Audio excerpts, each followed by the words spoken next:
Hello, ladies and gentlemen. Welcome to the debut edition of the Savage Wrestling Podcast presents WCW Monday Nights. Now, on today's debut episode, we are taking a look at Bash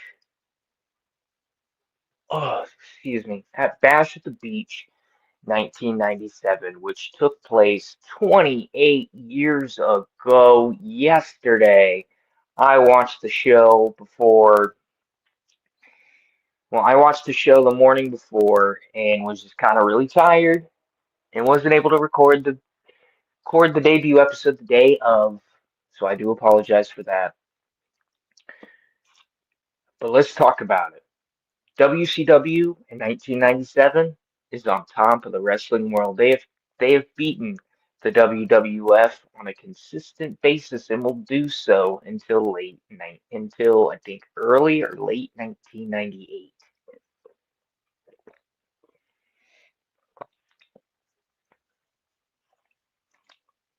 But in between that period, obviously we have the debut of Nitro on September 4th, 1995.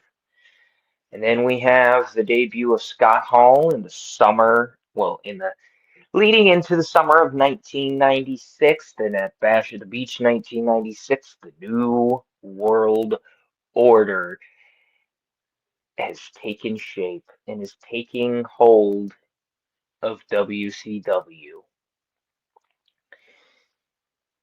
Hulk Hogan is your current World Heavyweight Champion. Sorry, Hollywood Hulk Hogan. The Outsiders are your current WCW champions. Lord Steven Regal is the World Television Champion.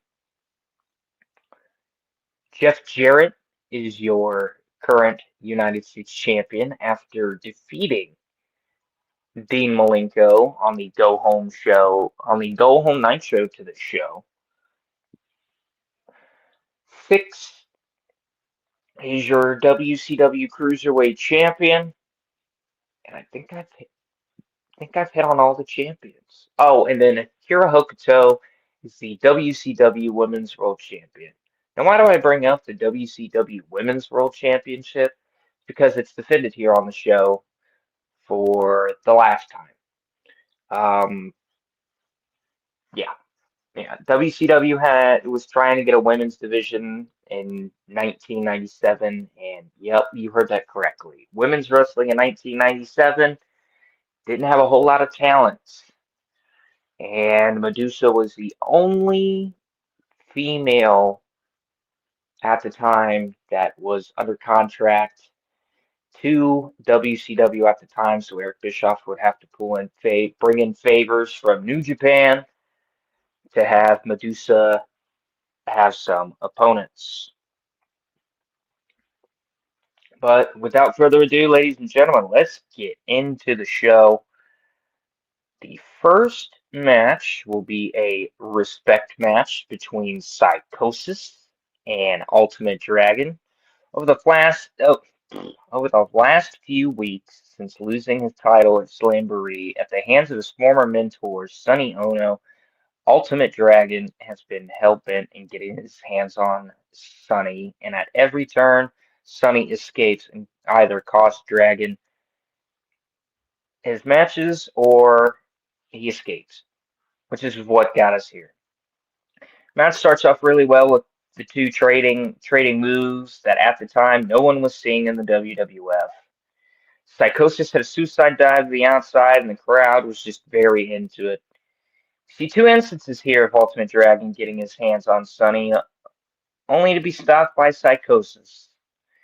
The finish, I thought, was almost poetic justice for Sonny Ono as he went to kick Ultimate Dragon, and instead, Ultimate Dragon reverses, and Sonny Ono accidentally kicks Psychosis straight into a Dragon Sleeper. The crowd went nuts for a Dragon Sleeper. 3-star match. I thought these two put on a hell of an opener. And that's honestly all I can say about it. Ultimate Dragon ends up getting the victory with the Dragon Sleeper, as I said before, and we continue on with this show. So, match number two, the Steiner Brothers versus Harlem Heat. Now, you would look at this match and say on paper, you know what? These two are going to kill it. These two tag teams are going to kill it. And kill it they did. Neither team was giving an inch, but man, these were my two favorite WCW tag teams, and I was rooting for Harlem Heat here. I've just seen enough of Harlem Heat to know that they have a real shot at the winners of the tag title match later on tonight. Now, let me give some respect to Scott Steiner. A man that fucking size should not be able to do the Frankensteiner the way he did in 1997, and honestly, we are seeing it now with Braun Breaker. Let's say this. This match was really good, and everything in this match was going well, and I was super invested until out of nowhere, Vincent, it was Virgil in the WWF, Vincent from the NWO comes out and fucks the whole thing up, and the match gets thrown at, and the referee calls for the disqualification. Harlem Heat win, but the fact that the match ended in a disqualification left me and the fans pretty pissed off.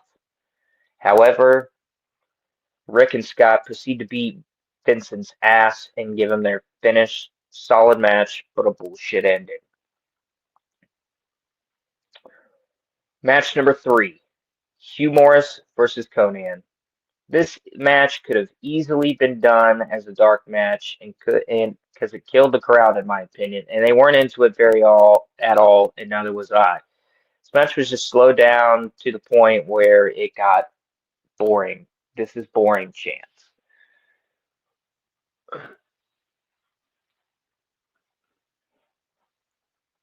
Oh, love the Riddler inspired tights from Hugh Morris though. He ends up taking the L. Conan wins 3 1/4 star. I forgot to mention that I gave the last match the Steiner Brothers and Harlem Heat despite the disqualification finish. The match beforehand was a solid 2 1/4. Now this next match should have happened last year, but I get it. Glacier and Wrath.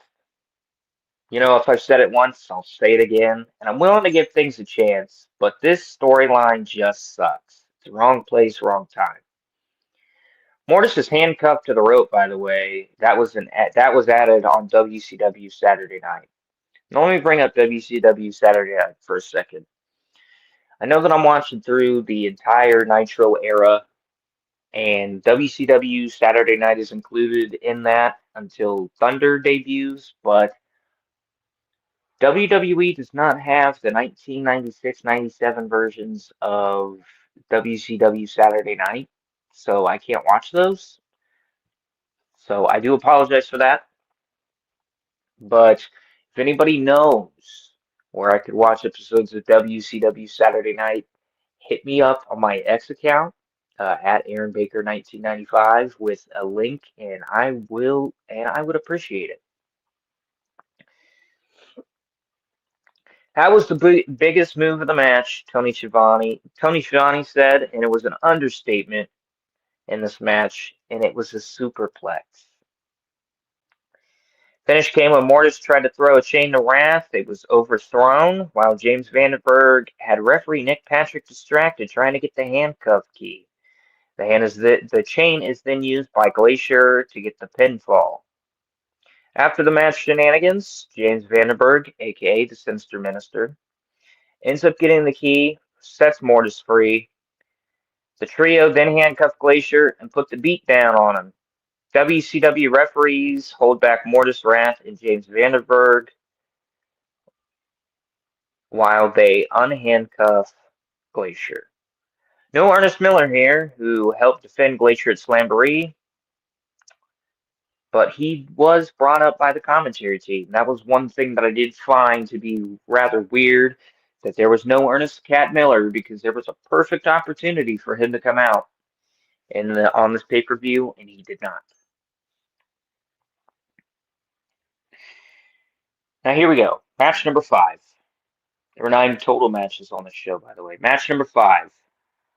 WCW Women's Title. Career versus title match.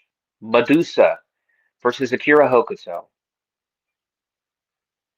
Oh, I gave the last match 1 star. I try not to give things, a dud rating. I try to give them at least a 3/4 of a star because, these are people, folks. They were trying. Just because us as fans don't like it doesn't mean that they didn't put their heart and soul into it. Now, if I have to give WCW credit on anything, it is the fact that they were willing to try something the audience wasn't really accustomed to or even the wrestling business was ready for. And this match proves it here. Women's wrestling in 1997. Where else are you going to see it besides WCW? And I know WWF would follow the trend in 98 and even more so in 99. But just for the sake of the show, let's focus on 97. The WWF at the time was not having any women's wrestling. And they would have women's stars, but they would kind of be in more of a valet role. I'm talking like China, Sable's running around here with Mark Marrow, and she's getting over. Sonny Ono is back here again. Medusa was the obvious favorite. I mean, it's Middle America for crying out loud. The amount of USA chants was unreal. These women were putting on a absolute storytelling match. And honestly, it woke the crowd up. They wanted Medusa big. But as it went on, I became a big Akira Hokuto fan. Oh, the power of drugs and weed pens. She just snaps. She just knows how to snap into a suplex. She does superplex that just looked devastating. And I gotta give it to Medusa here. I don't know if she actually blew out her knee in this match, or if it was just story. But man, she gave it her all. Finish came. Finish finally came when Medusa was getting a comeback, and she went for her finish, and she just collapsed. Her knee buckled. Akira wins after hitting a brain buster, and by the match stipulation, Medusa's career is over, and so was the WCW Women's Division shortly after. Gene Okerlund tries to get a word in with Medusa and the trainer after the match, and neither say a word. And honestly, I see what Gene was trying to do. He was just trying to do his job, but it was not time for a report. And you could obviously tell that Medusa was very, very upset and distraught. Reports say that Medusa would end up taking a 2-year hiatus from the company shortly after this pay-per-view. At the time of this recording, folks, I don't know what the break was for or the hiatus. She ends up coming back in 1999, so we will see Medusa in 2 years' time. Match number 6, return death match, Chris Benoit versus Ming. I think that they had a death match at Slamboree. They honestly should have just called this a submission match. But say what you want about Chris Benoit and his tragedy, but for the sake of the series, we're focused on in-ring talent, and I do enjoy a good Chris Benoit match. And honestly, as I said earlier, this match should have been called a submission match instead of a death match because I was expecting something totally different. And that's one gripe I have with WCW. It's the fact that they named this a death match. There were no use of tables, no chairs, nothing but very stiff chops and fighting on the outside. Benoit finally wins via crossface after a 4th attempt, and Nick Patrick calls for the bell as Ming is out cold. Both men are stretchered out to play on the brutality of this match, and Ming even falls off the stretcher. While we pick up the chaos, we get a promo package for the next pay-per-view Bash at the Beach.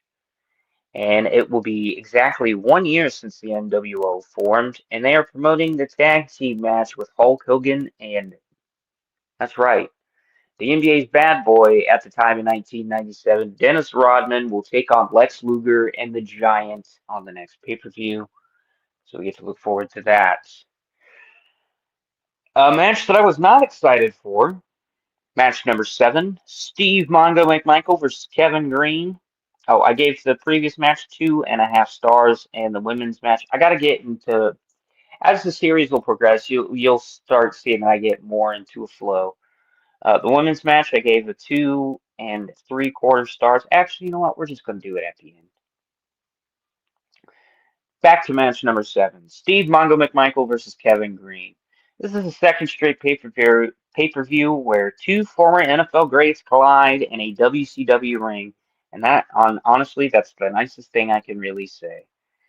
I understand looking at it with 1997 eyes, Mongo and Kevin Green were huge names, but they weren't great wrestlers, and this match really suffered from a lack of in-ring experience. Mongo will take Kevin Green on the outside, and wouldn't you know, Kevin Green's parents are in the front row. Mongo tried to take advantage of that fact, but Kevin's mom hits Mongo with her handbag. And I actually laughed. This was pretty funny.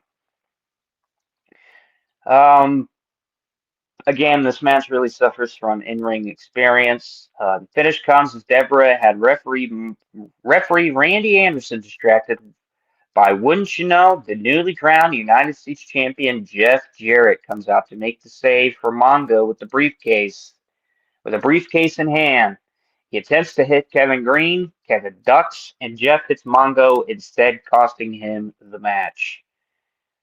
Now, this has been an ongoing story on Nitro, and if Sting can trust Jeff, and why is Deborah coming out with Jeff, etc., etc., and this just added another layer.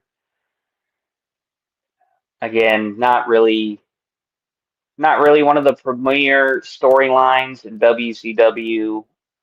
As you can tell, they're gonna end up. Listen, folks, they're eventually gonna hit their peak where we're gonna start seeing, common names like Eddie Guerrero's, the Rey Mysterios, and people like that. Match number 8. The WCW World Tag Team Championships are on the line here as the Outsiders take on Ric Flair and Roddy Piper. Now, this has been a ongoing feud between Piper and the NWO, the Four Horsemen and the NWO, so why not put them together? Man, this crowd was fucking on fire. They loved the Outsiders. They loved everything the NWO, but they loved them some Hot Rod and Ric Flair a little more.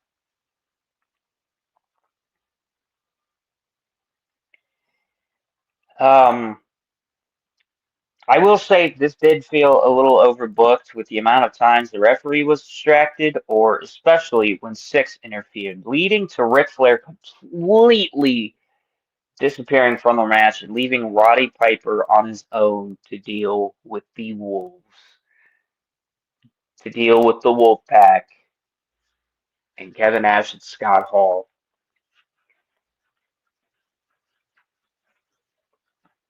And I just love the storytelling. Piper's a fucking madman, and you know that he could take on these two if he wanted to. He puts up a really good fight. He goes to reach for a tag, and no one's home. No tag. No tag team partner. And he's all alone. But it wasn't enough. Hall ends up hitting the Outsider's edge, and gets the victory. Outsiders retain, and the question remains: what happened to Ric Flair? Match number 9, the main event. And the reason why everybody bought this pay-per-view back in the day: Diamond Dallas Page versus Macho Man Randy Savage, Part 2. Last Man Standing. Here we are, folks. The main event. And one of my favorite WCW feuds up to my watch through at this point. This match was an all-out brawl, and I could see why weapons weren't really used in the death match because they got used here. For fighting into the crowd and inside the arena, DDP. I mean, they fought everywhere in the arena. Macho Man went toward a wall, everywhere. The two come back to the ringside area, and DDP gets taken out by the ringside steps. Meanwhile, Macho Man goes back into the ring and goes over to Liz, who had powder ready and waiting for him. And of course, it goes into the eye of DDP. And I have no idea what the fuck DDP had with the letters DDP on it, but whatever it was, it shattered after Macho Man used it as a weapon. Macho Man is absolutely unhinged here in 1997, and I mean unhinged, all caps. The referee, Mickey J, he's just trying to do his job, get Macho Man away from the ropes so DDP can actually get up. It's the last man standing match for Mickey J. I understand it's part of the storyline.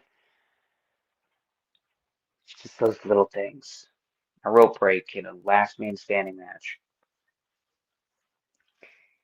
And he is just a poor referee trying to do his job. And Savage punches him, then pile drives him. Took a good bump too. He looked dead.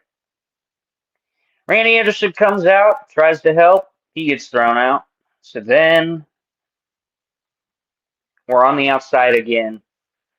Randy is about to get his hands on DDP. Well, wouldn't you know it? Nick Patrick comes to save the day.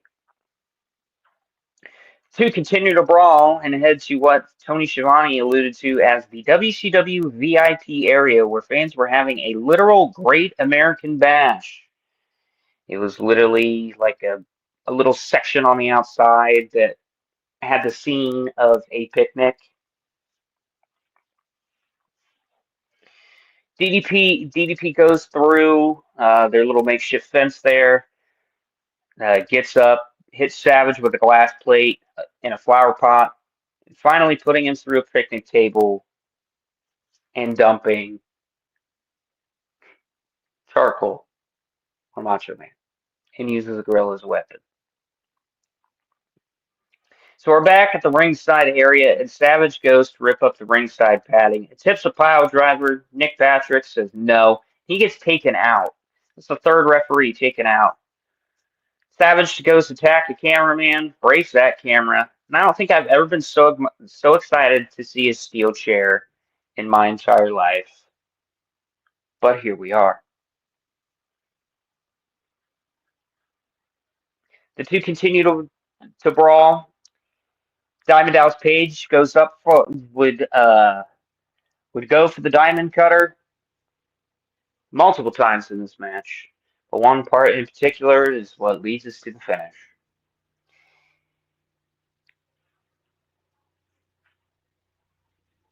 DDP goes for the diamond cutter.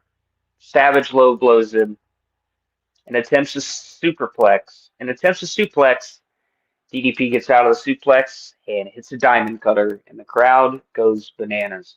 So one thing I'm going to say, the last two matches, the crowd had been the loudest the entire night.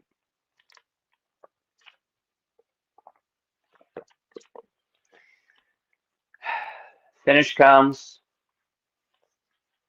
and Nick Patrick comes to make the count. And the fix is in when you see Scott Hall coming down the ramp, kicks Nick Patrick, gives DDP the outsider's edge after Savage hit him in the back with the tag title belt. Savage hits his signature elbow, and Savage gets the 1, 2, 3. Now here are my star ratings. Star ratings for the first match was 3 stars. That was the respect match. For the Steiner Brothers and Harlem Heat, I gave that 2 1/4. Hugh Morris and Conan was 3 1/4 stars. Glacier and Wrath was 1 star. The WCW Women's Title match, I gave 2 3/4 stars. They've really put on a good show. Really put on a good match, those two. The return death match between Chris Benoit and Ming, I gave 2.5. Steve McMichael and Kevin Green, which was kind of like the let me up match before the last two matches. I gave half a star. The WCW World Tag Team Championship match, I gave 3 1/4. And then Diamond Dallas Page versus Macho Man Randy Savage 2. By the way, I do want to make this point. I forgot to make this point in my notes. I called this a lights out match twice. So I'm just gonna say Savage Page 2 lights out match because they called it a lights out match on the pay-per-view. James J. Dillon called it a lights out match on the Nitro, on the go home Nitro after Savage punched him. It was an added step. So my final thoughts. My final thoughts on WCW's Great American Bash. It was a okay pay-per-view. Nothing really to write home about. This was kind of like about a two-match card with the Outsiders taking on Ric Flair and Roddy Piper with the tag titles on the line. DDP and Savage 2. Well, and DDP and Savage 2. Those were the two matches that everybody seemed to be the hottest for, and it's very understandable. Very understandable. Now, I will say tomorrow, the next time you hear my voice, will be covering the Nitro after this show, and that should be up within the next couple of days. So we could go ahead and stay on the timeline. But here are my final thoughts. It was a two-match pay-per-view, pretty much, with a lot of filler matches, those being Hugh Morris and Conan, Glacier and Wrath, and Steve Mongo McMichael versus Kevin Green. I'm super excited to see what they do with Bash at the Beach '97. Again, I should have mentioned this beforehand. I'm watching all of this stuff for the first time. I was a little kid during the Monday night, during this era specifically. I will say I'm excited to get through the rest of 1997 as this year progresses because it just the year 1997 gave us some good shit. Gave us some good shit. If there is anything better that I can do, please put it in the comments section below. This will be a YouTube only exclusive. I'm going to try to work on trying to get some clips, some um, some pictures to show up in the background. Once I get yeah, once I'm able to figure all this shit out with SteamYard and all of that stuff, we will you will see a better quality of show. This is just episode 1, and it's only going to go up from here, ladies and gentlemen. But that was my review of Great American Bash. Maybe I was wrong on a couple of matches. Go back and watch it for yourself. It's on Peacock for the time being. But I hope that you guys will go on this WCW journey with me because we're really going to try to figure out, as a fan, as a wrestling fan, where would I, Aaron Baker, have jumped off the WCW ship and went immediately to the WWF? Hope you guys enjoyed this first episode. Episode 2 will be coming at you in a couple of days. If you liked what you heard, like, comment, subscribe, and thank you for watching.